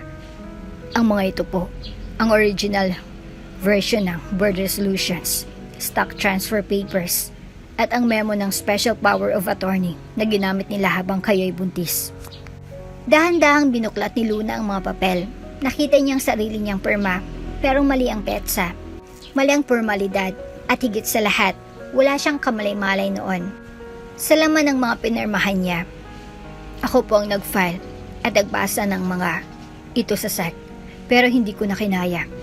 Lumapit ako ng trabaho at tinapon kong career ko. Pero ngayon, kung may plano po kayong lumaban, pumapayag akong tumistigo." Sa loob ng coffee shop, tila lumambot ang paligid, pero sa dibdib ni Luna, lalong tumibay ang apoy. "Tinanong mo ba sila, Arman?" Tanong niya. Hindi galit ang boses, kundi puno ng bigat. "Tinanong ko kung bakit hindi kayo pinapirma ng harapan. Ang sagot nila, wala na siya sa plano." Nanlamig ang mga palad ni Luna. Wala na sa plano. Natawa siya, mapait. "Ako ang gumagawa ng plano. Ako ang gumagawa ng brand, ng system, ng kultura. Pero tinanggal nila ako sa plano." Gusto kong tumulong. Sabay abot muli ng envelope ni Arman. "Kung kailangan niyo ng testigo sa korte, ako na yun." Pagka-uwi, hindi mapakali si Luna. Pinagmasdan niya ang sarili sa salamin. Hawak niya ang kanyang tiyan. 7 buwan na siyang buntis at ngayon, may hawak na siyang sandata ng katotohanan. Nasa kanya na ang ebidensya, may testigo na siya, may laban na. Pero alam niyang hindi magiging madali ito. Ang mga kalaban niya ay hindi ordinaryo, may pera, kapangyarihan at koneksyon. Ngunit ngayong buo na ang larawan ng pandaraya. Hindi niya na kayang manahimik. Kinabukasan, pumunta siya kay Theo. Hawak ng envelope. Inilatag niya ang mga dokumento sa maliit na mesa ng kusina tech office sa San Rafael. "Ano to?" tanong ni Theo. "Katotohanan." Tahimik si Theo habang binabasa. Napakunot ang noo. Nang matapos, ibinaba niyang papel at tumingin kay Luna. "Luna." Marahan niyang sabi, "Alam ko na noon pa na hindi ka lang si Leia." Hindi na siya umardi pa. Tumango si Luna, tuluyang tinanggal ang takip ng kanyang pagkatao. "Ikaw si Luna Morales. Ikaw ang tunay na may-ari ng Taste Buds." "Hindi ko gusto ang gulo." Ani Luna, "Pero may anak akong isisilang. At hindi ko siya hayaang lumaki sa mundong parang pwede kang bastain, tapakan, at nakawin. Anong balak mo? Haharapin ko sila, hindi para kunin ang lahat, kundi para ibalik ang dignidad na ninakaw nila. Ilang araw ang lumipas. Nagsumiti si Luna ng official request para sa arbitration hearing sa corporate board ng Taste Buds Incorporation. At daw nagsimulang kumalat ang bulong-bulungan. May babae raw na nagkiklaim na siyang totoong founder. May testigo raw sa loob na kumakampi sa kanya. Buntis daw siya at may hawak ng mga dokumento. Nagpanik si Ramona, tumawag kay Miko. Hindi ito pwedeng lumabas. Kailangan nating paunahan ang kilos niya. Ngunit huli na, dahil sa bawat investor na nakakaalam ng katotohanan, unti-unting nabubuo ang alyansa ng mga dati nilang pinagsamantalahan. Sa isang late night message mula kay Arman, dumating ang isang voice recording. This is a copy of a conversation I had with Miko. Sapat na ito para ipakita kung paanong planado ang pagpirma kay Luna habang siya'y buntis at wala sa tamang katayuan. Ipinatugtog ito ni Luna. Narinig niyang boses ni Miko. Hindi na siya babalik. Emotional unstable. Pumirma siya. May witness. Hindi niya kayang lumaban. Ramona and I will take over from here. Tumulo ang luha ni Luna. Hindi sa sakit, kundi sa matinding galit at paninindigan. Ngayon, may pangalan na ulit siya. May boses na. At higit sa lahat, may hawak na siyang katotohanang hindi nila kayang itanggi. Ang tagpong iyon ay tila ordinaryong araw lamang sa isang maliit na community studio sa Quezon City. Isang podcast booth na may second-hand mic, manipis na foam sa dingding at mainit na bumbilyang sumasabog sa init. Pero sa araw na iyon, sa harap ng mikropono, may isang kwento na muling bubuhay sa isang pangalan. At iyon ang kwento ng isang babaeng muntik ng mabura. Are you ready, Miss Leia? Tanong ng host na si Jessa Lim, isang kilalang advocate ng kababaihang negosyante. Huminga ng malalim si Luna. Ngayon ay si Leia pa rin sa paningin ng publiko. Suot niyang simpleng maternity dress at headphones. Sa ilalim ng lamesa, himas niyang 7 buwang tiyan. Ramdam niyang mahihinang sipa ng sanggol. Ready. Mahina pero buwang sagot niya. Okay. In 3, 2, 1. Magandang araw, mga kaibigan. Welcome to Her Story. Ang podcast kung saan naririnig ang tinig ng kababaihan sa likod ng tagumpay. Today, we have a very special guest.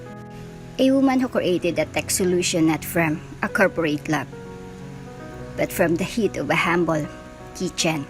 Miss Leia Santos of Kusina Tech. Hi Jessa, salamat sa panyaya. Leia, ani Jessa. Maraming nag-inspire sa paglabas mo sa Startup Challenge. Pero marami din ang nagtatanong, ano bang tunay na kwento sa likod ng Kusina Tech? Hindi ito basta app, di ba? Tahimik si Luna ng ilang segundo. Tinignan niya ang mic na para bang ito ang susi sa pagbitaw ng lihim. Natagal niyang kinikimkim. Ang Kusina Tech, aniya sa wakas, ay isinilang hindi sa harap ng investors, kundi sa likod ng kalan, sa isang barong-barong, sa isang panahong akala ko wala nang natirang halaga sa pagkatao ko. Napatahimik ang host, maging ang buong tech team sa likod ng salamin. Natahimik.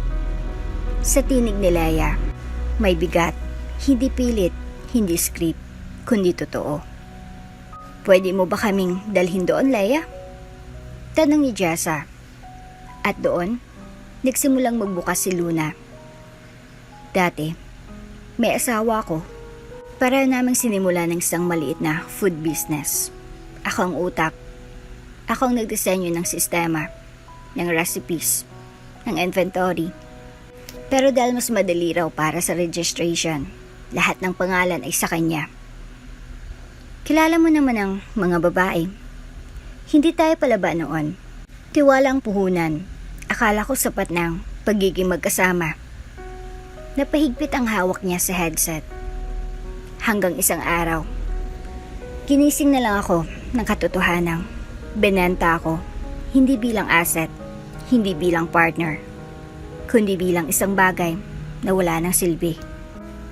Tahimik si Jessa, ramdam niyang hindi to ordinaryong kwento. At buntis ako, walang pera, walang pangalan, walang boses. Pero sa isang barong-barong na may tagas sa bubong, may isang matandang tendera na nag-alok ng sopas. Doon ako nagsimulang mabuhay muli. Doon ko naisip, kung kaya kong bumangon mula sa pagiging basahan, kaya kong maging tao ulit. Kaya kong bumuo ng bagong kwento at hindi bilang asawa ng kahit sino. Lumalim ang tono ni Luna. Kusina Tech ay hindi lang up. Itong panata ng lahat ng nanay, housewife, o babae na sinabing wala silang alam sa negosyo. Isa itong laban para ipakitang marunong tayong magbilang. Marunong tayong magdesisyon. Marunong tayong bumangon. Tama ka, ani Jessa. Tila nangingilid ang luha. At lahat ng iyon, ginawa mo habang nagdadalang tao?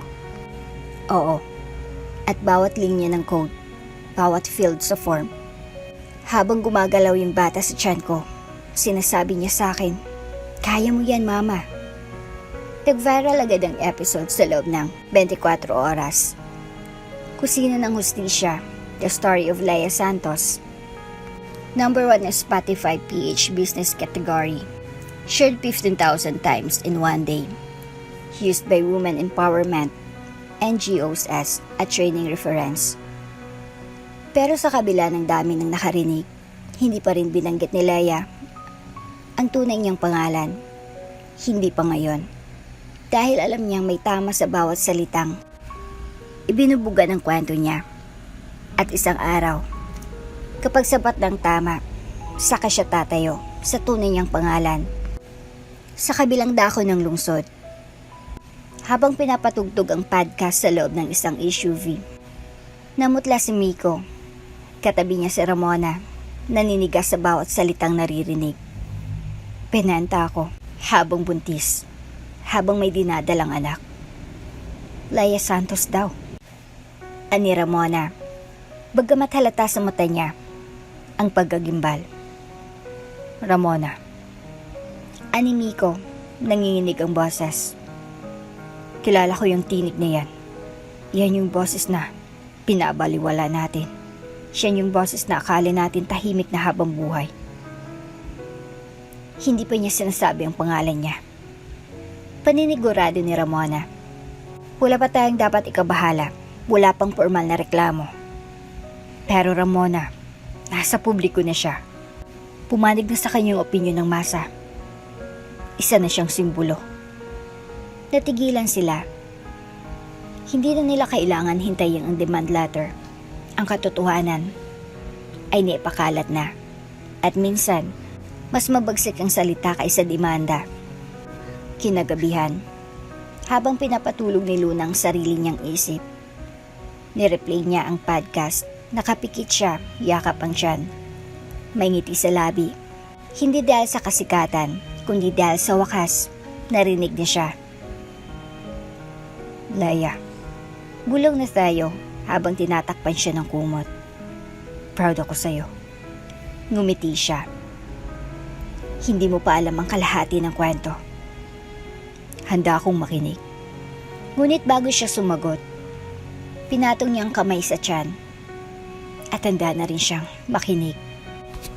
Sa ika-11 palapag ng isang glass building sa PGC, isang emergency board meeting ang ipinatawag ng mga investors ng taste buds. Sa labas ng conference room, tanaw ang abalang EDSA, pero sa loob, mas matindi ang traffic ng kaba, hinala at galit. Si Ramona ay nakaupo sa pinakagitna ng mesa. Maayos ang suot na coat dress, pero hindi may kakailang butil ng pawis sa gilid ng kanyang sentido. Si Miko naman ay tahimik sa dulo ng mesa, walang masabi. Hawak ang isang basong malamig na tubig na parang hindi maipanatag ang panlalamig ng loob. Isa-isang dumating ang mga shareholders. Ilan ay dating tahimik, ngayon ay tila may dalang matinding katanungan. Sa gitna ng silid ay isang malaking screen. Nakapost ang viral podcast episode ng Her Story, kung saan tampok si Lea Santos, ang buntis na babaeng nagtagumpay matapos ang isang mapait na pagtataksil. Episode 47, Kusina ng Hustisya. Sa mismong boardroom ng kumpanyang minsang pinatalsik si Luna, ngayon ay pinag-uusapan siya sa gitna ng mga taong dating hindi kumikibo. Let's begin. Ani Mr. Romero, isa sa mga major investors. Ramona, Miko, care to explain what we just heard? Binaling ng lahat ang tingin sa kanila. Wala pong pangalan, wala pong legal claim. Kwento lang po yan ng isang babaeng obviously bitter. Sagot ni Ramona, pilit ang ngiti. Really? Sabat ni Mrs. Davis, matandang negosyante, na isa sa mga unang nag-invest sa taste buds. Because that voice, that story, it sounds exactly like Luna Morales. Tahimik. Hindi ba't siyang kasama ninyo sa simula? Dugtong pa ng isa pa. Ang kwento ng babaeng binanta, pinirmahan habang buntis. Parang eksaktong kabaliktaran ng press release niyo noon. Napatitig si Miko kay Ramona. Parang humihingi ng signal kung magsasalita na siya. Pero nanatili ang babae sa pagiging maangas. Fake news. Sino ba yung Lea Santos na yan? Ramona. Malamig na sagot ni Mr. Romero. We did our own background check. Walang record si Lea Santos bilang startup founder. But her system, her pitch, and even her marketing terms, exact replica ng in-original na proposal ng taste buds noong beta phase. Biglang nag-project sa screen ang lumang slide deck mula sa pinakaunang investor pitch ng taste buds, kung saan nakasulat, Family First Inventory Design, kusina ang puso ng negosyo. Sinundan ito ng clip mula sa Kusina Tech presentation ni Lea. Kusina Tech sapagkat ang puso ng negosyo ay ang kusina. Magkatulad, magkapareho, hindi aksidente. Mas malala. Sabat pa ng isa. Nakarating na rin sa media. At kung totoo ang insider info namin, may dating employee ng inyo, accountant daw, willing to mistigo? Bumilis ang pintig ng dibdib ni Miko. Ramdam niya na unti-unti nang nawawala ang kontrol. Parang isang recipe na niluto sa maling temperatura, unti-unting nasusunog. Pero, putol-putol na sabi niya. Lahat ng papeles ay maayos, may pirma, may kontrata. Well, the signing was pregnant and unaware. Sabat ni Romero, hinampas ang lamesa. That's fraud. That's coercion. At worst, exploitation. Napasingap si Ramona. This is outrageous. Are we going to let one emotional podcast ruin everything?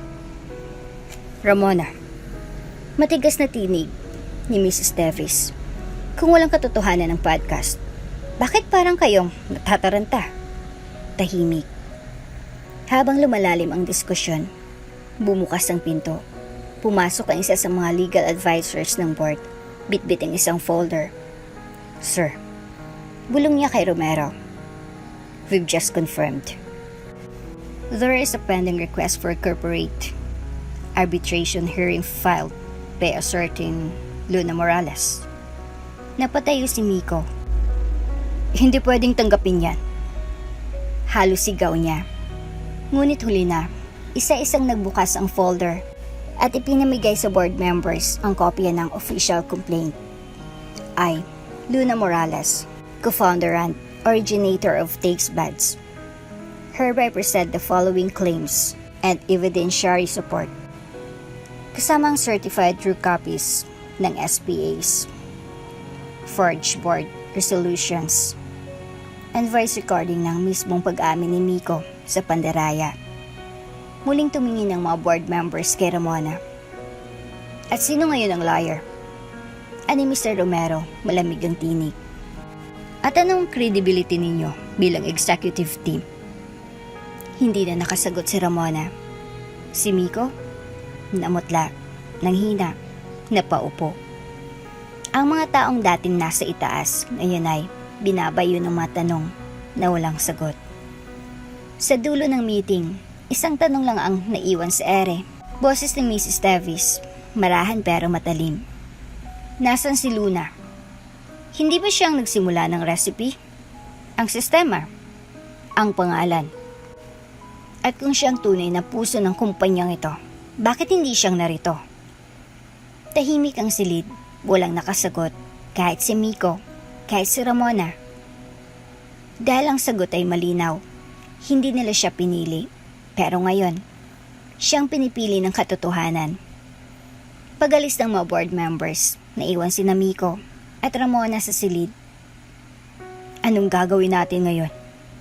Tanong ni Miko, nanginginig ang kamay. Damage control. Sagot ni Ramona, pero sa likod ng boses niya ay may panginginig na rin. Kailangan nating paunahan. Pwedeng may settlement o pwedeng Ramona. Putol ni Miko.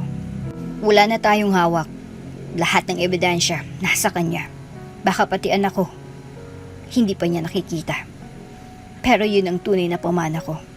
At tinapon ko yun para sa ambisyon mo. Napatigil si Ramona. Hindi na lang negosyo ang pinag-uusapan, kundi ang pagkatao nilang dalawa na unti-unti nang guguho.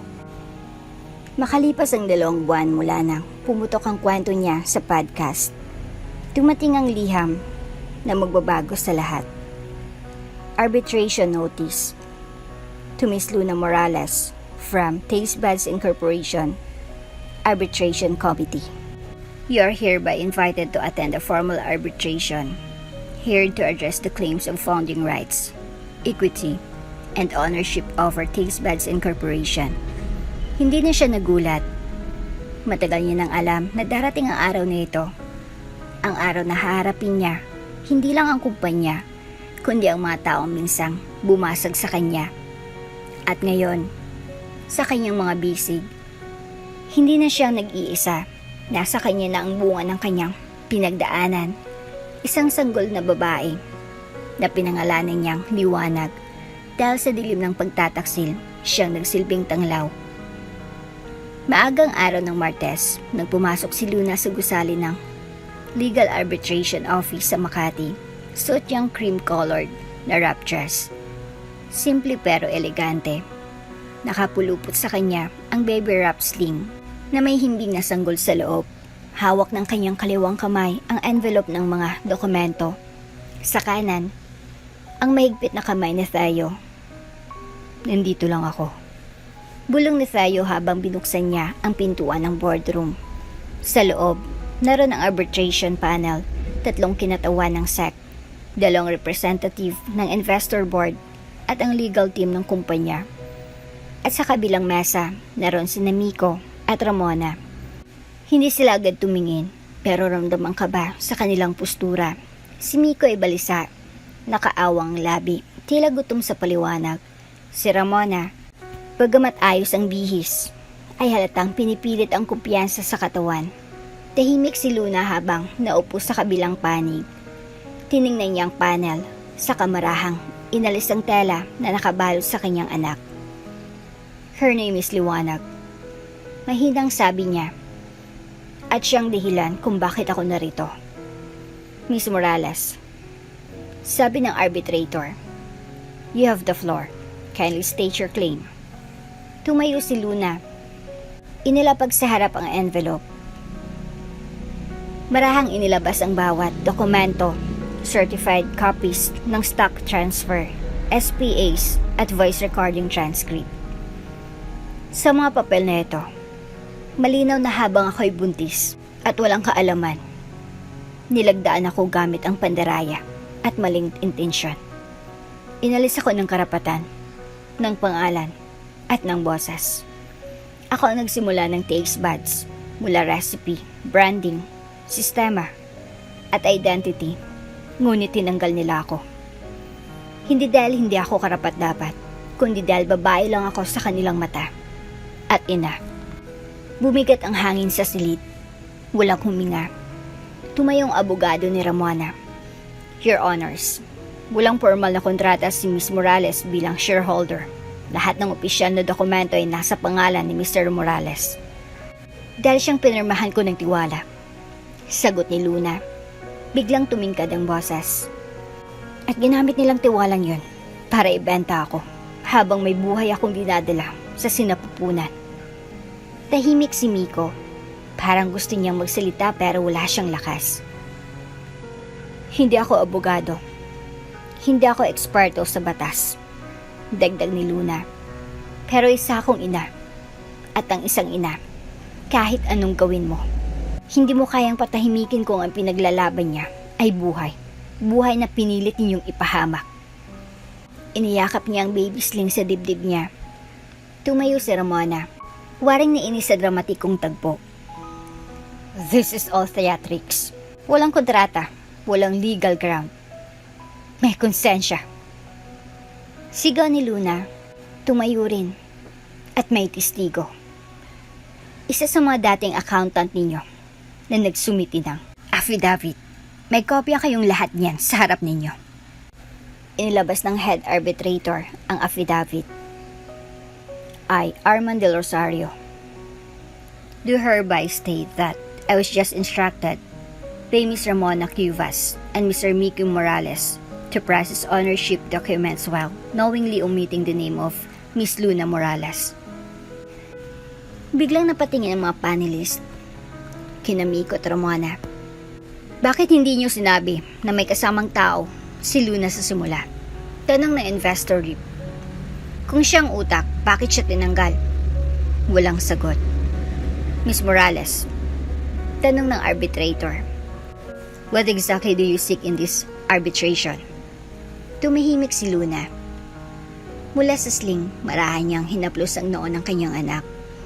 Tumitik siya sa lahat ng naroroon. Tila isa-isang sinunog sa paningin ng mga taong minsang humusga sa kanya. Hindi ko nais ang kanilang posisyon. Hindi ko nais ang yaman nila. Ang gusto ko, ang pangalan ko pabalik. Ang kwento ko, ituwid. Ang karapatan ko, kilalanin. Hindi ninyo ako kayang burahin. May buhay akong isinugal nyo. Pero siya ang rason kung bakit ako tumindig. Tahimik si Miko, pero nanginginig ang labi. Luna. May hinang bulong niya. Patawad. Hindi na siya sinagot ni Luna. Hindi niya kailangan ng sorry. Kailangan niya ng katotohanan. Sa labas ng silid, dumagsa ang mga reporter, mga leak ng kumalat mula sa board meeting. May mga balita na nagsasabing si Lea Santos ay si Luna Morales.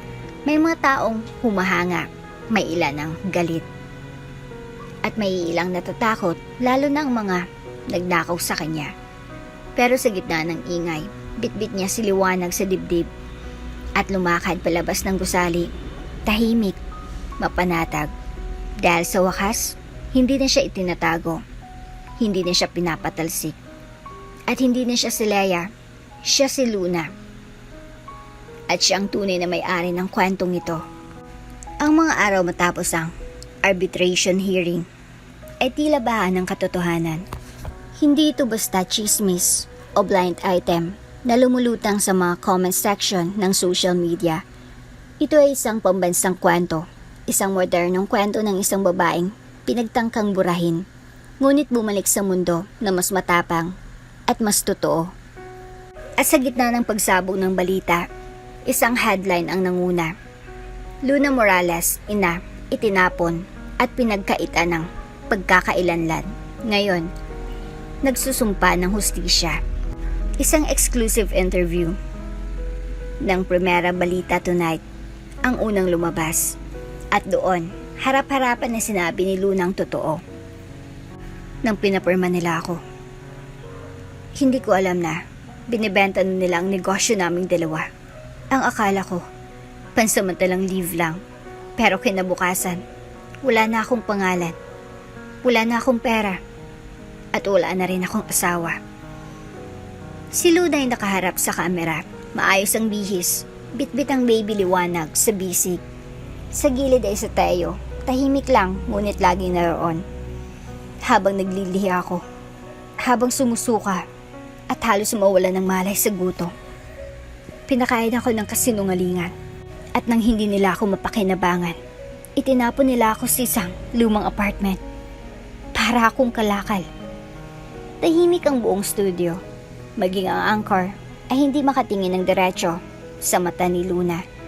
Dahil ang bawat salita niya ay parang kutsilyong inuukit sa konsensya ng lipunan.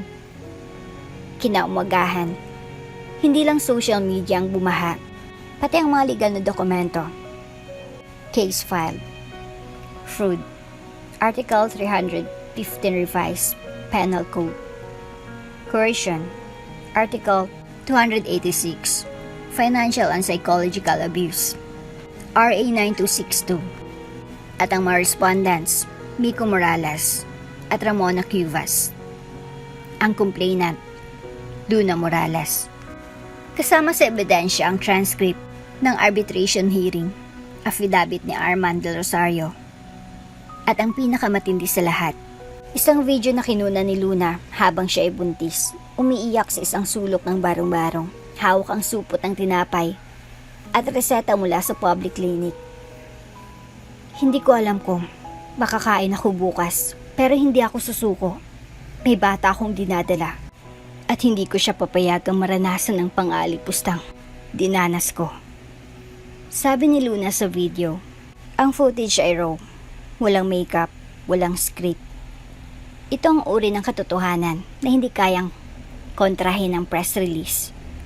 At sa isang eksklusibong segment ng 24 oras, ipinakita ang side-by-side comparison ng kusina tech pitch ni Luna at original Taste Buds launch deck. Siya nga. Sabi ng isang tech analyst, si Luna Morales ang tunay na utak ng Taste Buds. Sa loob ng opisina ni Ramona, nagwala ang babae. Hindi pwedeng ganito kabilis, sigaw niya. Hinagis ang tablet sa pader. Wala na tayong counter statement.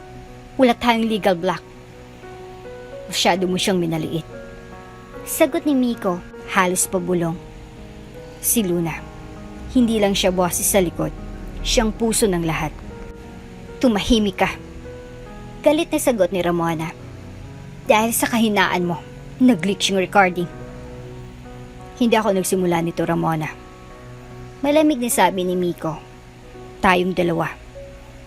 Samantala sa social media, trending si Luna, hindi dahil sa drama, kundi dahil sa pag-angat ng tinabunan. Buntis. Binenta ng asawa, pero bumalik bilang CEO? Di na to teleserye, totoong buhay na to. #Luna Morales. Saludo sa mga inang gaya ni Luna. Hindi na siya lang biktima, isa na siyang simbolo. Dati akong dishwasher. Salamat sa kusina tech, nakita ko sarili ko kay Luna. Ang mga kababaihan, OFWs, single moms, housewives, lahat ay tila nagkaambag na boses. Si Luna ay naging salamin sa pagkakait at ehemplo ng muling pagtindig. Sa loob ng bahay sa San Rafael, habang pinapanood ang news clip, nakaupo si Luna sa tabi ni Theo. Tingnan mo. Ani Theo, akala nila tapos ka na, pero ito na palang simula mo. Tahimik si Luna, pinagmasda ng anak na si Liwanag, na masaya sa duyan, napangiti siya, pero may halong lungkot sa mata. Hustisya. Bulong niya. Hindi lang para sa akin, kundi para sa lahat ng katulad kong binura. Ilang araw matapos ang pagsampa ng kaso, dumagsa ang press sa headquarters ng Taste Buds. Karamihan sa mga investor ay umatras na, may mga branches na nagsara, may mga staff na nag-resign. Unti-unting gumuwang imperyong itinayo sa kasinungalingan. At sa gitna ng pagbagsak nito, isang tanong na paulit-ulit sa mga headlines. Kung si Luna ang tunay na founder, bakit hindi siyang humawak ng kumpanya noon pa? At ang sagot ay malinaw. Dahil minsan, sa mundo ng negosyo, ang pagiging babae, buntis, at tahimik ay katumbas ng pagiging invisible. Ngunit ngayon, Hindi na invisible si Luna. Hindi na siya tinatago. At sa bawat galaw ng kamera, sa bawat replay ng kanyang testimony, nasa harap na siya. Siya ang bida ng sariling kwento.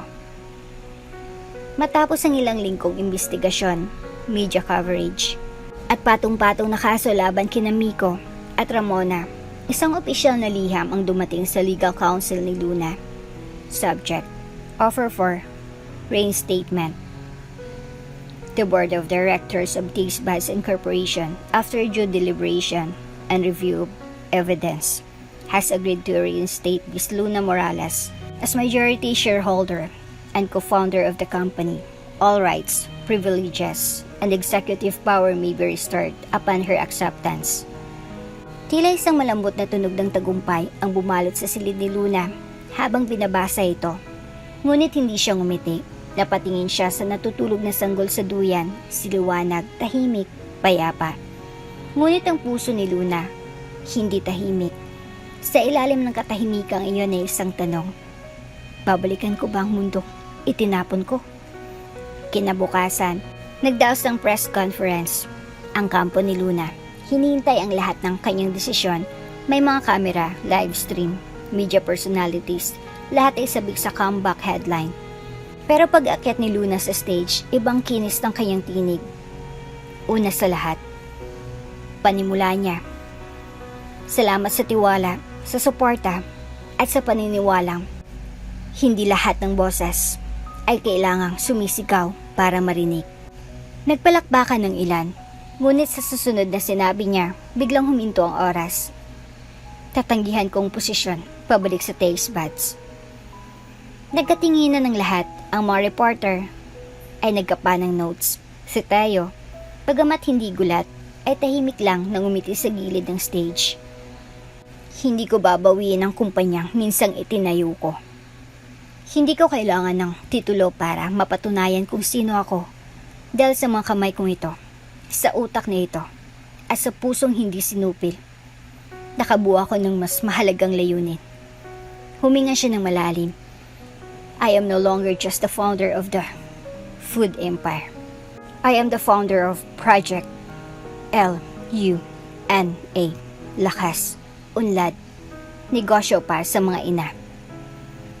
Ang Project Luna ay isinilang hindi para maging negosyo kundi isang adhikain. Sa tulong na tayo at ilang angel investors na naniwala sa kanyang kwento, bumuo sila ng isang non-profit foundation na layuning bigyan ng tech, business training, microfunding, at mentorship ang mga single moms, dating housewives, at kababaihang nawala ng pagkakataon pero hindi ang pangarap. Hindi lahat ng may diploma ay may access. Hindi lahat ng may gatas sa ref ay may kakampi, pero lahat ng babae ay may kakayahan. Sa unang batch pa lang ng scholarship applicants, mahigit 2,000 nanay ang nag-apply mula sa iba't ibang probinsya. Si Aling Bebang na minsang kumupkup kay Luna sa gitna ng kanyang pagbagsak, ang naging unang honorary advisor ng programa. Sa unang araw ng Project Luna Tech Training Hub sa San Rafael, nagtipon-tipon ang higit sa 100 kababaihan. May kanya-kanyang kwento, may kanya-kanyang sakit, ngunit iisa ang layunin, makabangon. Hindi ko kalain na papangalanan ninyo sa inyong project, sabi ni Jesseline ng Her Story podcast sa isang panayam. Ngumiti si Luna. Hindi ito tungkol sa pangalan ko. Ito ay tungkol sa lahat ng babaeng tinawag na walang silbi. Pero ngayon, CEO na ng sarili nilang buhay. Habang abala siya sa training, may dumating na liha mula sa korte na si Miko ay opisyal ng kinasuhan ng food at financial abuse, habang si Ramon ay permanently disqualified sa pagiging board member ng alinmang registered corporation. Ngunit sa halip na tuwa, ang naramdaman ni Luna ay katahimikan. Wala siyang galak sa pagbagsak ng iba. Mas masarap palang tagumpay kung ito'y nakatutok sa pag-angat ng iba. Isang araw, habang nakastandby siya sa isang seminar hall, lumapit sa Theo bitbit ang isang envelope. Para sa'yo. Pagbukas niya, isang dokumento ng registration ng Kusina Tech. Kayo na officially nakapangalan sa kanya. Pumayag na ang dating partner mo. Sabi ni Theo, at gusto niyang humingi ng tawad. Hindi para bumalik, kundi para umalis ng may dignidad. Napatitig si Luna sa papel, ngumiti. Hindi na kailangang bumalik, pero salamat. Isang gabi, matapos maidlip si liwanag, lumabas si Luna sa maliit na opisina sa training center. Nakatitig siya sa langit, walang bituin, pero ramdam niya ang liwanag. Sa tabi niya sa Theo, tahimik, hawak ang kanyang kamay.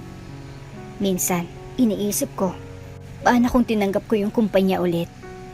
Baka mas maaga kang napagod. Napatawa siya, marahan. Pero ngayon, hawak ko yung gusto ko. Hindi lang negosyo, kundi direksyon. Hindi lang para sa sarili ko, kundi para sa daan-daang Lea Santos na umaasa pa rin ng pagkakataon. Luna. Ani Theo, sabay lingon sa kanya. CEO ka pa rin. Hindi nga lang ng taste buds, kundi ng sarili mong kwento. Ngumiti si Luna.